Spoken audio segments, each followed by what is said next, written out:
Hello everyone and welcome back to my review of the 1-144 high-grade Universal Century Unicorn Gundam Unicorn Mode Plus head display base. And yeah, as you see, I detailed it up completely. I did the panel line for the unicorn itself and then I painted the base, as you see.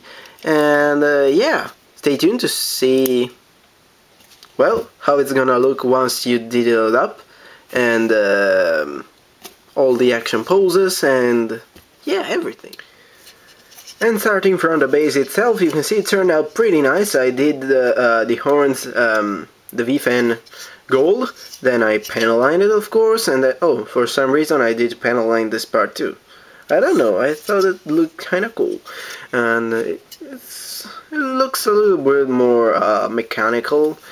Anyway, then I did some part gray around the neck. I know it's not accurate, it should be white there and gray just there, but well, I liked the idea of a more gray action base for some reason, since this guy is all white. So yeah, I painted the whole thing, and then I did the gray on the underneath, and don't really ask me why, but I suppose it looks okay from the sides. And oh, then for the eyes, let me see if I can focus. Yeah, I don't know if you can see it very well, but I went with the black marker and I painted around the eyes black, leaving the eyes clear red. And I think it turned out pretty good. You probably can't see it on camera, but in person it looks pretty cool, believe me. And yeah, that's about it. Articulation is unchanged, of course, and as you see, I chose to display it in destroy mode, as I said, and I'm probably never gonna put it in unicorn mode again. And well, that's about it. Let's move on to the mod. And let's start off with the articulation on this guy, which is basically unchanged. The head moves up and down and forward and backward and can rotate 360. The arms can move the shoulder up and down more at the XLR, so altogether this high up they can still rotate below the shoulder and bend at the elbow. And the hands can rotate, but they can't wiggle because they are so tight in there. And the torso has a little bit of movement side to side, not that much, barely noticeable, but it's nice that it's there. And then forward and backward a little bit. And as far as leg goes, oh, it can rotate 360 without any problem whatsoever. As far as legs go, you can move the front skirt out of the way to have the leg going pretty far forward, and then not really backward, since the back skirt can't move, and side skirts move up about this far, but since it's on a assembled ball joint, it can't go higher than that anyway. And the knees are not limited whatsoever, and same goes for the feet. And as for ground poses without the weapons, there's not a lot you can do, as you can imagine, since, well, let's face it, it's a pretty limited kit in terms of articulation, especially comparing it to the latest high-grade Universal Century.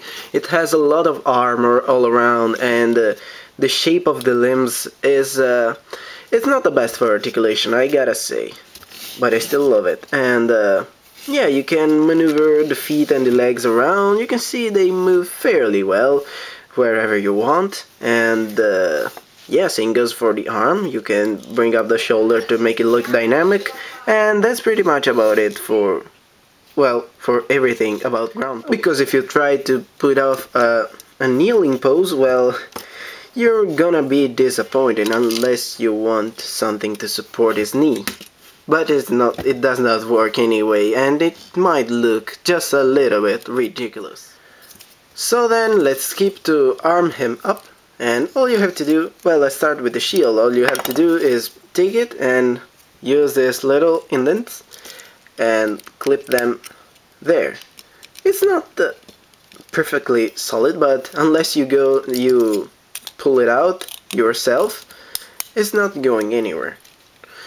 And yeah, Yeah, let's move on to the bazooka then. I have it there in compact mode, and you can store it, as I said.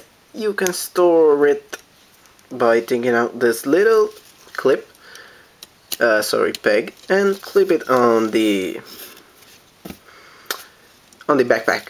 And well, if you ask me, it doesn't look perfect, this thing sticking in the middle, but well, it stays there and it's a nice storage option. And as I said, if I can find it, is it this one? No. Is it this one? Yes, it is. There is one extra clip which has a peg that is a little bent, and it can be stored on the back skirts. And yeah, it doesn't look that bad with all the stuff on it. And oh, and I forgot to mention that the shield has the same option. You can remove this thing and replace it with this peg and plug it on the backpack. And I gotta say, it looks better than the bazooka. And speaking of the bazooka, let's now mount it to his hand. You have to put it, well, you have to remove this little piece on the back, as I show in the previous parts, and replace it with the actual ammo clip. And then you have to take apart this and extend, if I put it the right way, extend this thing, and you're basically done. And it's a pretty big bazooka. And to put it into his hand, you take the trigger finger hand, and it has a hole, and this has a peg, so it fits into the hand, no problems and no issues whatsoever. And then you take the fingers and you put them on the trigger finger hand, like so, and all you have to do is replace it. I have to say that it's quite long, so it has no problems going over the shoulder, but it might be difficult to fiddle around with it too much, because the handle, unlike many other bazooka, is stationary. It doesn't like move a little bit up and down. And same goes for the hands. Unlike most of other Gundam hands, they have no wiggle motion. They are stiff like so. So you the handle is a bit of an angle to make it easy for you, but I find it might be hard anyway to pose it with the bazooka, since the hands can't wiggle around. They are just like this. But anyway, it's doable, and yeah, it looks kinda cool. Oh, and you can also take off the other end and take a holding hand and open the other handle and put it into his hand, left arm, and it's gonna look like that. Pretty cool. And now that it's armed up, even in ground poses, it looks a little bit more intimidating. No issues holding the bazooka, since it's pretty lightweight. Well, it's all hollow, it's a high grade, so it's pretty lightweight, and it can hold it, if you can fiddle around with the hand and the shoulder, you can hold it pretty good. And yeah, it's also pretty stiff, so it's not going anywhere. And well, I have to say that other than this pose, you're not going to do a lot with this guy on Earth. And so let's move it up aerial style. And yeah, when it's on the action base, you can fiddle around with the legs, you can spread them wider, and so it's gonna look more dynamic. And yeah, I gotta say, it looks really cool. But despite of really opening the legs like so, it does not have that magnificent mobility, so you're pretty much stuck with well, this one pose. You can change it, of course. I'm just saying that it does not have a lot of posability. It has just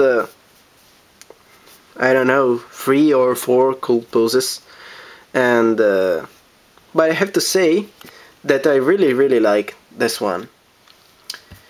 Well, let's move on to comparisons, and the one that I wanted to do since I got this kit was with the Banshee, which I have now all unicorn, with the pieces of the unicorn you get, because with the Banshee you also get the pieces to make the unicorn, other than the pieces for the Banshee itself, and I chose to display it in unicorn form, because I really like the unicorn, and I can't say the same for the Banshee. But anyway, I just like the idea of a black unicorn, and so I got the Banshee.